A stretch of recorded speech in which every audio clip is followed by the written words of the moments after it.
Good day from SeaWorld San Diego. We're here to try something new, the Beluga and Walrus Encounter. They have a special going on, and then with the annual pass discount, it's only $54. Sounds like a pretty good price. Don't know what we're getting into, but let's check it out. This is great. They've got signs out for Seven Seas Craft Beer and Food Festival, starting next weekend. Can't wait. It is by far the best event SeaWorld puts on. I actually like the food here better than Disney for their festival. This encounter is actually at 11:15, but as I've mentioned before, if you come to the park early, it's exceptionally empty. These eels kind of blend in with the rocks until you notice the eyes. They got electric eel running, but it's not actually open yet. Always a fun ride. A while ago, Sarah and I came out and did the sea lion and seal encounter, which was cool, but I think this one's going to be better because sea lions and seals are very similar, but walrus and beluga whale, completely different animals, so it seems like a better deal in that aspect. Well, this is different. I guess these are misters? Definitely not the day to need them. It's actually quite chilly out today. You can see there's one employee sitting in the front row. Lucky guy. Emperor, coming soon. Still no official date though. Out by Penguin Encounter, you can see they're getting set up with this here. They've got lights strung all across in front of Wild Arctic. And they've started to theme up the booths. Here's the check-in point in front of the Wild Arctic store.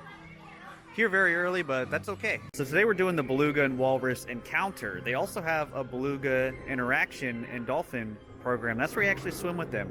They do have a height limit, so keep that in mind if you're interested.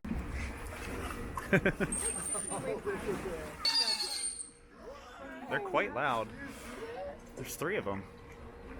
I think we're gonna meet one of them. They're gonna figure out which one. And there's our winner. If you want to kneel, you can give him a little rub on the melon. Right? Oh, it feels weird. Feels like rubber. Yes. Oh, thank you. He's gonna make noises. Very good. It's hard to believe this is a 50-year-old beluga. Her fat rail's kind of wiggle, and it almost looks like meat. Okay. But it's not. It's just. He wants more food. Yeah. How much fish do they eat in a day? So he's eating close to 50 pounds right now. It varies during the season. You know, when it's warmer, their wow. food obviously changes, and when it's colder. And it depends on how many programs we're doing and things like that. Looks quite appetizing. How far do we put it? Toss it in? Yep. They swallow their food whole. It just goes right down in there. It goes right down in there. Bye. Have a good day. We're in the backstage area, and you get a good view of Emperor from back here. Kind of cool. They're a little more strict with the walrus.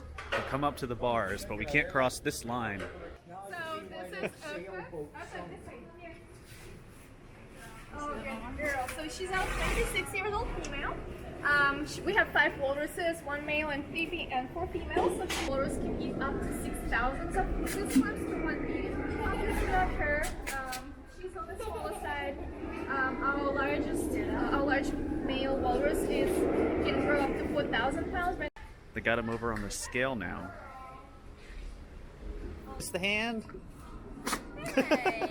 Roar. Roar. Okay.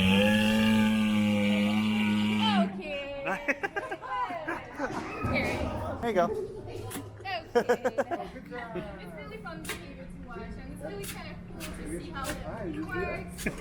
All right, that event was a lot of fun. It was a little over half an hour. The belugas, they let you just get all in there and you can pet them as much as you want. Just keep feeding them. Really cool. The walrus, they had to be a little more strict with because you couldn't just pet him. They had the bars there, really for our safety. We were a smaller group though, so it did go by pretty quick. The section thing is weird with the walrus, and that was one of the smaller ones, one of the females.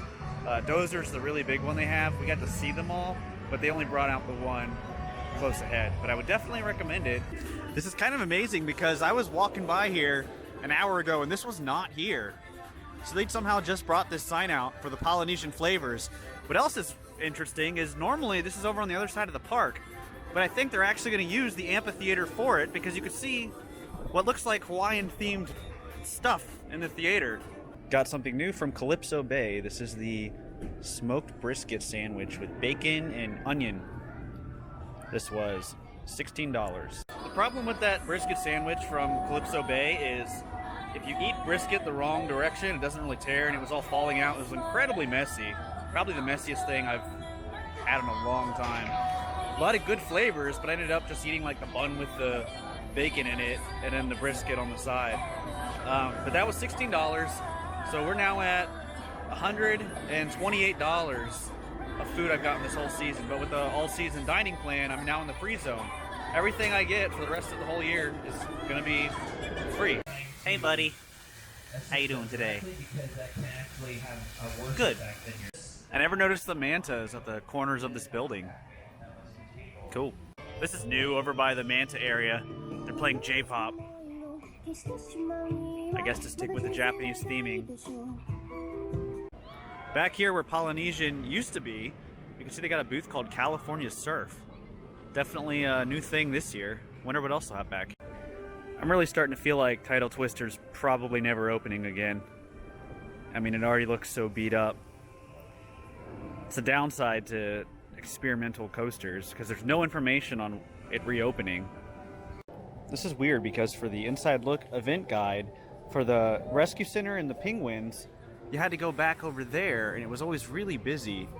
But because it's under construction, I think it's here in Aquaria. So let's see what's going on over here.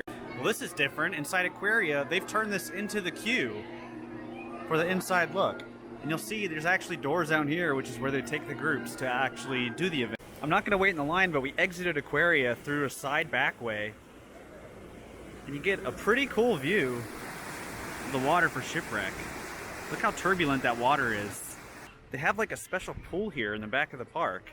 You see they got a penguin over there, probably part of the event. And this is all just right behind Shipwreck Rapids.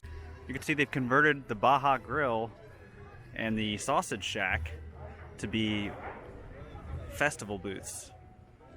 It's rather windy out and the Sky Tower cables are banging against the tower. I don't know if you can hear it, but I feel like it's not supposed to be doing that. The crepe stand has become Italy. I don't think they've had Italy in the past. It's probably new this year. Okay, so this year is going to be completely different as far as locations go. France used to be by Wild Arctic. Now it's here in the central area. You'll see the festival stage has been completely rethemed for next weekend. Alright, that is going to do it from SeaWorld San Diego. Really like the Beluga and Walrus encounter. I think that one was better than the sea lion and seal one, just because you got more time, more different animals, and you got to interact with them a little bit more too. Really good experience. The sale ends today for it, but keep an eye out because a few times throughout the year it seems like they will have these huge discounts for these encounters. But that is going to do it here. Thank you all for watching. Caravan is moving on.